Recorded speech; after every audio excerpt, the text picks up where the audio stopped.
बहनों भाइयों नमस्कार, जय माता की। मैं हूं पंडित दिनेश नारायण पांडे और आप देख रहे हैं अपना लोकप्रिय चैनल ग्रहवाणी। आप सभी का हार्दिक अभिनंदन करता हूं, स्वागत करता हूं। 2026 का राशिफल वृषभ राशि के लिए। आपके जन्म की राशि वृषभ है, कहने के नाम से वृषभ राशि के हैं, वृषभ लग्न है।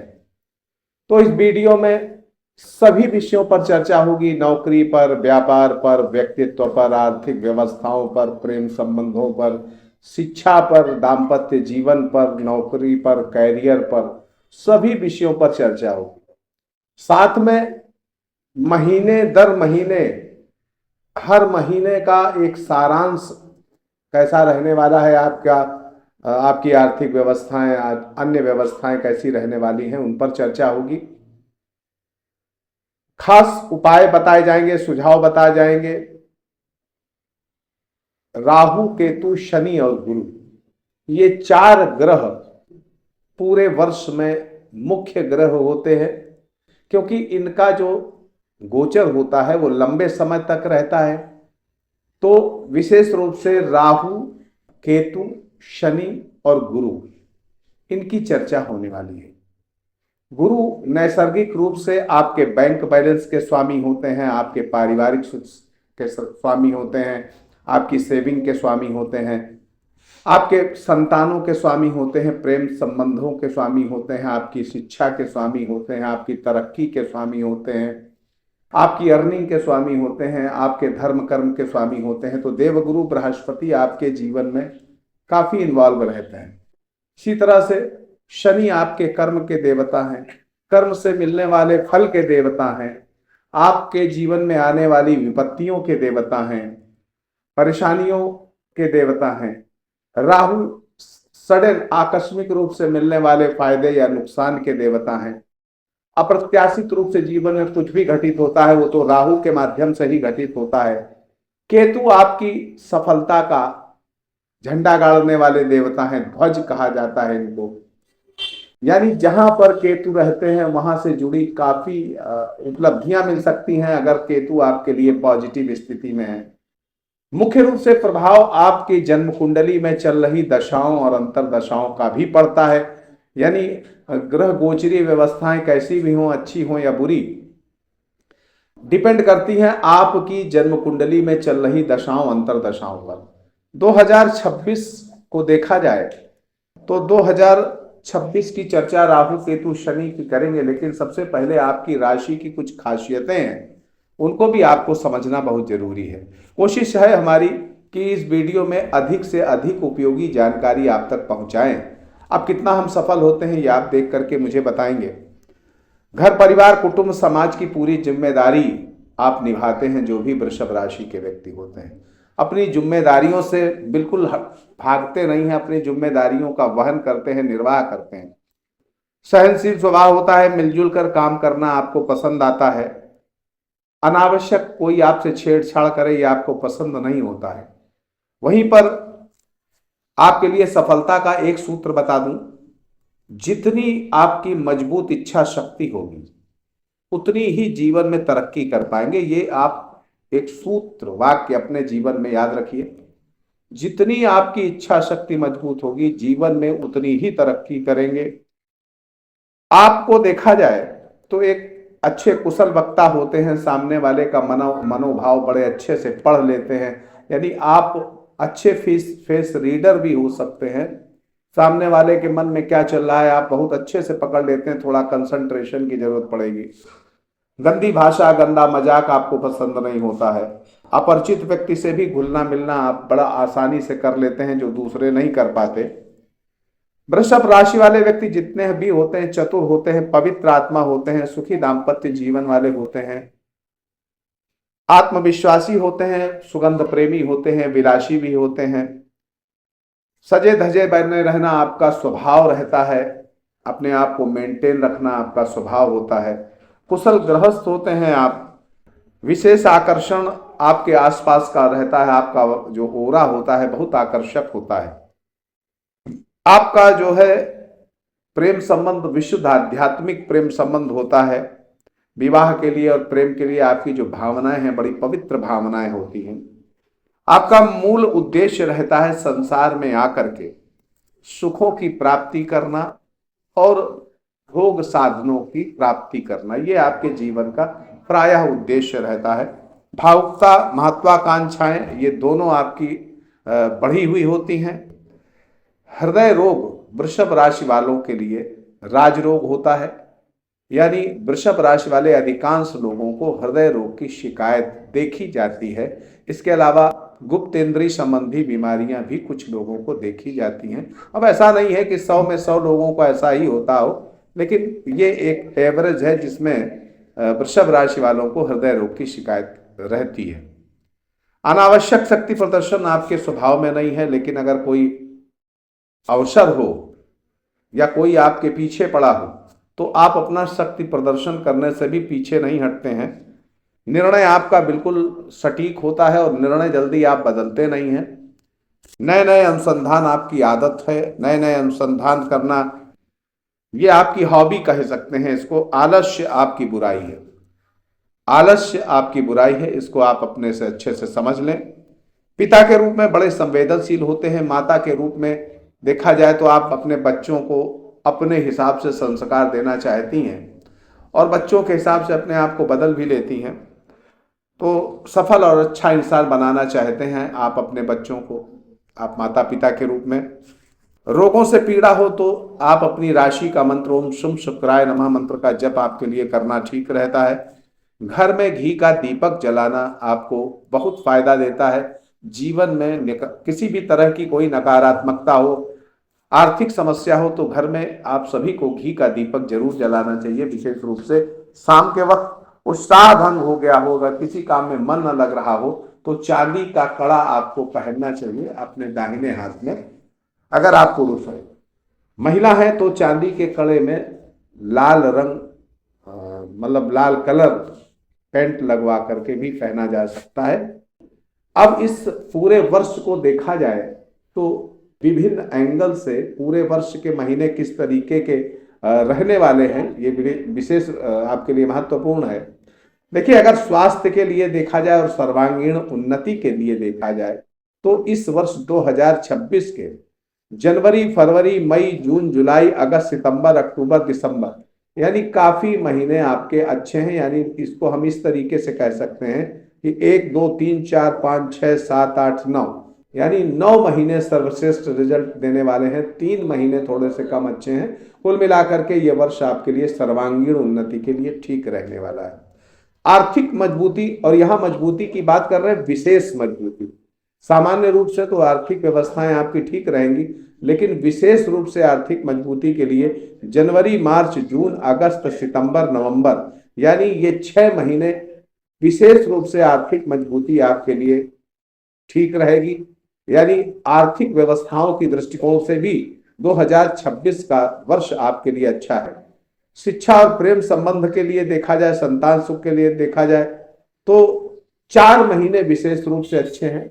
बाकी सामान्य कह सकते हैं या सामान्य से कुछ कम अच्छे भी कुछ महीने हैं, लेकिन 4 महीने विशेष रूप से बहुत अच्छे हैं। वो है जनवरी, अप्रैल, नवंबर और दिसंबर। ये 4 महीने आपके शिक्षा, संतान, प्रेम संबंधों के लिए काफी बेहतर हैं। नौकरी के लिए देखा जाए तो अप्रैल, मई, सितंबर, ये 3 महीने सर्वश्रेष्ठ हैं नौकरी करने वालों के लिए भी, नौकरी पाने वालों के लिए भी। व्यापार के लिए देखा जाए तो जनवरी, फरवरी, मार्च, मई, जून, ये 5 महीने व्यापार में अप्रत्याशित तरक्की देखने को मिलने वाली है। ये 5 महीने काफी अच्छे रहने वाले हैं। अब आ जाइए शनि गोचर को देखें। देखिए, शनि आपके एकादश भाव में गोचर कर रहे हैं। शनि आपके एकादश भाव में गोचर कर रहे हैं। आप सभी जानते हैं कि एकादश भाव में गोचर शनि का अच्छे रिजल्ट देता है। अब इस वीडियो की विशेषता समझ लीजिए कि राशि का प्रभाव तो आपको बताना ही है, मुझे राशि के प्रभाव को तो बताएंगे ही, लेकिन अगर और बारीकी से देखा जाए, देखिए एक राशि में 3 नक्षत्र, तो अब 3 नक्षत्र सभी को एक तरीके के रिजल्ट नहीं मिलते हैं राशि पर। इसीलिए कई लोग कमेंट करते हैं कि हमारे साथ ऐसा नहीं हुआ, कुछ लोग कमेंट करते हैं कि हमारे साथ ऐसा हो रहा है। उसका कारण यह है कि इसको अगर और सूक्ष्म कर दिया जाए तो नक्षत्र के आधार पर और बारीकी से देखा जा सकता है। तो यहाँ पर नक्षत्र की भी चर्चा होगी, यानी विशेष महत्वपूर्ण है वीडियो आपके लिए। देखिए, एकादश भाव में शनि का गोचर है और ये सोने के पाए से हुआ था। सोने के पाए से शनि का गोचर शुभता देता है, अच्छाई देता है। अब एकादश भाव में शनि का गोचर वैसे भी गोचरीय दृष्टिकोण से भी अच्छा माना जाता है, लेकिन स्वर्ण पाद से आगमन इनका और अच्छा माना जाता है। यानी नौकरी हो या व्यापार हो, हर जगह आपको तरक्की देखने को मिलेगी। हाँ, एक चीज देखने को मिलती है, थोड़ा सा पारिवारिक माहौल थोड़ा असंतुलित रहता है, कुछ थोड़ी बहुत परेशानियां पारिवारिक दृष्टिकोण से होती है। बाकी कैरियर के लिए, व्यापार के लिए, दोनों के लिए काफी अच्छा रहता है। आपका प्रमोशन भी हो सकता है, नौकरी में नई नौकरी भी मिल सकती है, नया पद मिल सकता है, नया प्रभार मिल सकता है। जीवन साथी का भरपूर सहयोग आपको मिलेगा। आर्थिक मजबूती के लिए भी काफी अच्छा रहेगा, संतान सुख के लिए काफी अच्छा रहेगा। अब मैं बता रहा हूं सुख के लिए अच्छा रहेगा, लेकिन हमने अभी पहले शुरुआत में बताया कि पारिवारिक माहौल थोड़ा असंतुलित रहता है। उसके पीछे का कारण हो सकता है कि घर में थोड़ा सा पारिवारिक बीमारियां या थोड़ा सा मौसम जनित परेशानियां लोगों को होती रहें, यानी स्वास्थ्य पर थोड़ा सा खर्चा करना पड़ जाए, ऐसी भी संभावनाएं बनती हैं। अब नक्षत्र के आधार पर देखा जाए तो 7 की शुरुआत में यानी 19 जनवरी तक शनिदेव पूर्वा भाद्रपद नक्षत्र के चतुर्थ चरण में गोचर करेंगे। तो अब यहां देखा जाए तो नक्षत्र के आधार पर 3 नक्षत्र होते हैं वृषभ राशि में, कृतिका, रोहिणी और मृगशिरा नक्षत्र। कृतिका नक्षत्र वालों को शुभ परिणाम मिलने में थोड़ी कमी रहेगी 19 जनवरी तक, लेकिन रोहिणी नक्षत्र वालों को बहुत ही ज्यादा अच्छे परिणाम मिलेंगे 19 जनवरी तक। और मृगशिरा नक्षत्र में जिनका जन्म हुआ है उनके लिए भी थोड़ा शुभ परिणामों में कमी होगी। यानी एकादश भाव में शुभ परिणाम मिलते हैं, लेकिन उन शुभ परिणामों को अधिक से अधिक प्राप्त कर पाएंगे रोहिणी नक्षत्र वाले, और कृतिका मृगशिरा नक्षत्र वाले थोड़ा सा कम फायदा उठा पाएंगे। उसके बाद जो इनका गोचर है वो 20 जनवरी से लेकर के 16 मई तक शनिदेव अपने ही नक्षत्र उत्तरा भाद्रपद नक्षत्र में गोचर करेंगे। और इस गोचर का परिणाम ये मिलेगा कि जो कृतिका नक्षत्र वाले हैं उनको बहुत श्रेष्ठ परिणाम मिलेंगे, रोहिणी नक्षत्र वालों को थोड़ी परेशानियां मिलेंगी, और मृगशिरा नक्षत्र वालों को भी श्रेष्ठ परिणाम मिलेंगे। यानी जब शनि के नक्षत्र में गोचर अपने ही नक्षत्र में शनिदेव करेंगे तो कृतिका और मृगशिरा नक्षत्र वालों को बहुत श्रेष्ठ परिणाम मिलेंगे, और श्रेष्ठ परिणामों में कमी अगर देखने को मिलेगी तो रोहिणी नक्षत्र वालों को देखने को मिलेगी। 17 मई से लेकर के 8 अक्टूबर के बीच में शनिदेव बुध के नक्षत्र में रेवती नक्षत्र में गोचर करेंगे। तो यहां पर देखा जाए तो कृतिका नक्षत्र में जिनका जन्म है उनको थोड़ा सा परेशानियां मिल सकती हैं, रोहिणी नक्षत्र वालों को अति श्रेष्ठ परिणाम मिलने वाले हैं, और मृगशिरा नक्षत्र वालों को भी शुभ परिणाम मिलने में थोड़ा कमी होगी। 8 अक्टूबर से लेकर के 7 फरवरी 2027 तक शनिदेव फिर उत्तरा भाद्रपद नक्षत्र में गोचर करेंगे, जो उनका नक्षत्र है। यानी स्वाभाविक रूप से कृतिका नक्षत्र वालों को और मृगशिरा नक्षत्र वालों को 8 अक्टूबर के बाद बहुत श्रेष्ठ परिणाम मिलेंगे, रोहिणी नक्षत्र वालों को थोड़ा सा कम मिलेंगे। गुरु गोचर को देख लें, गुरु गोचर क्या है। देखिए, गुरु इस वर्ष 3 राशियों में गोचर करेंगे। 31 मई तक ये मिथुन राशि में, उसके बाद 31 अक्टूबर तक ये कर्क राशि में, और उसके बाद ये सिंह राशि में गोचर करेंगे। और सिंह राशि में गोचर करते ही अगला वर्ष चले जाएंगे। मतलब यह है कि यहाँ 3 राशियों में देवगुरु बृहस्पति का गोचर होगा। तो राशि के आधार पर पहले समझ लें कि क्या परिणाम मिलेगा। तो मिथुन राशि में 31 मई तक गोचर करेंगे। स्वर्णपाद से इनका देवगुरु का आगमन रहेगा, यानी व्यापार नौकरी में निश्चित तौर पर बढ़ोतरी देवगुरु बृहस्पति भी करने वाले हैं। वहीं पर देखा जाए तो सफलता में आपको थोड़ा सा मेहनत भी करनी पड़ेगी, इसके लिए भी तैयार रहना पड़ेगा आपको। 1 जून से लेकर के 31 अक्टूबर तक यहाँ पर देवगुरु बृहस्पति कर्क राशि में गोचर करेंगे, अपनी उच्च राशि में। तो यहाँ पर जो उनका गोचर है ये लोहे के पैर से होने जा रहा है। तो यहाँ पर थोड़ा सा शुभ परिणामों में थोड़ा कमी देखने को मिलेगी। यानी जीवन में सफलता पाने के लिए थोड़ा सा आपको मेहनत करना पड़ेगा, आलस्य आपको त्यागना पड़ेगा। आर्थिक मजबूती के लिए देवगुरु बृहस्पति का वरदान आपको मिलेगा निश्चित तौर पर। ऐसा नहीं कि आर्थिक मजबूती आपको नहीं देंगे देवगुरु बृहस्पति, काफी देंगे। कुल देवी देवताओं का भी काफी आशीर्वाद आपको मिलेगा। मांगलिक कार्यों की पूर्ण संभावना है। घर में मांगलिक कार्य हो सकते हैं, आपका विवाह तय हो सकता है, आपके बच्चों का विवाह तय हो सकता है। यानी घर में मांगलिक कार्यों की स्थितियां अगले वर्ष काफी मजबूत रहेंगी। स्वास्थ्य अच्छा रहेगा, मान प्रतिष्ठा अच्छी रहेगी, मनोबल बढ़िया रहेगा, ऐश्वर्य भी बढ़िया रहेगा। यानी देवगुरु बृहस्पति का 31 अक्टूबर तक गोचर सही माना जा सकता है। अब आ जाइए 31 अक्टूबर से आगे का 24 जनवरी 2027 तक का, जब ये सिंह राशि में गोचर करेंगे, तब तक का अगर देखा जाए तो यहाँ पर चांदी के पाए से इनका आगमन है देवगुरु बृहस्पति का चतुर्थ भाव में। अब चतुर्थ भाव में देवगुरु बृहस्पति का गोचर अच्छा नहीं माना जाता है, लेकिन यहाँ एक अच्छाई है चांदी के पाए से गोचर की कि अशुभ परिणाम बहुत कम मिलेंगे, शुभ परिणाम ज्यादा मिलेंगे। यानी जीवन के हर क्षेत्र में निश्चित तौर पर सफलता मिलेगी, आय के नए स्रोत बनेंगे, नौकरी व्यापार में बढ़ोतरी होगी, मित्र बंधुओं का भरपूर सहयोग मिलेगा, कोई कमी नहीं दिखेगी। यानी देवगुरु बृहस्पति के गोचर को पूरा वर्ष आपके लिए हम अच्छा मान सकते हैं, हर तरीके से अच्छा है। लेकिन अब जितने भी वृषभ राशि के व्यक्ति हैं, सबको देवगुरु बृहस्पति का अच्छा ही परिणाम मिलेगा, इसमें संदेह है। अब उसको बारीकी से समझने के लिए नक्षत्र को देखना पड़ेगा। देखिए 19 जून तक देवगुरु बृहस्पति पुनर्वसु अपने ही नक्षत्र में गोचर करेंगे। 19 जून तक ये देवगुरु बृहस्पति का अपना नक्षत्र है। तो यहां पर देखा जाएगा जिनका कृतिका नक्षत्र का जन्म है, उनको अपनी तरक्की में, अपने कार्य क्षेत्र में देखिए बेहतर स्थितियां रहेंगी, लेकिन थोड़े नए चैलेंज आएंगे और वो चैलेंज आपको उन्नति की ओर ले जाने के लिए आएंगे। तो उन चैलेंजों को खुले मन से स्वीकार करिएगा और उन पर काम करिएगा, निश्चित तौर पर आपके लिए अच्छा रहेगा। रोहिणी नक्षत्र वालों को देखा जाए तो काफी अच्छे परिणाम पुनर्वसु नक्षत्र में देवगुरु के गोचर के मिलेंगे। मृगशिरा नक्षत्र वालों को थोड़ी परेशानियां रहेंगी। जिनका मंगल का जन्म नक्षत्र है मृगशिरा का, उनको देवगुरु बृहस्पति 19 जून तक थोड़ी बहुत परेशानियां देते रहेंगे। इसके आगे का 19 अगस्त तक का जो देवगुरु बृहस्पति का नक्षत्र है वो पुष्य नक्षत्र है। यानी देवगुरु बृहस्पति शनि के नक्षत्र में गोचर करेंगे 19 जून से लेकर के 19 अगस्त तक। और इस गोचर का परिणाम जो कृतिका नक्षत्र का जिनका जन्म है, उनके लिए हर क्षेत्र में, जीवन के हर क्षेत्र में श्रेष्ठ परिणाम देने वाला होगा। शिक्षा, विवाह, प्रेम, तरक्की, संतान की तरक्की, नौकरी, व्यापार, सभी के लिए काफी अच्छे परिणाम मिलेंगे कृतिका नक्षत्र वालों को। रोहिणी नक्षत्र वालों को कुछ तरक्की के लिए कुछ चैलेंज उठाने पड़ेंगे, कुछ चैलेंज स्वीकार करने पड़ेंगे, कुछ प्रतिस्पर्धा करनी पड़ेगी। सफलताएं भी मिलेंगी, लेकिन आसानी से नहीं मिलेंगे, कुछ चैलेंज उठाने पड़ेंगे।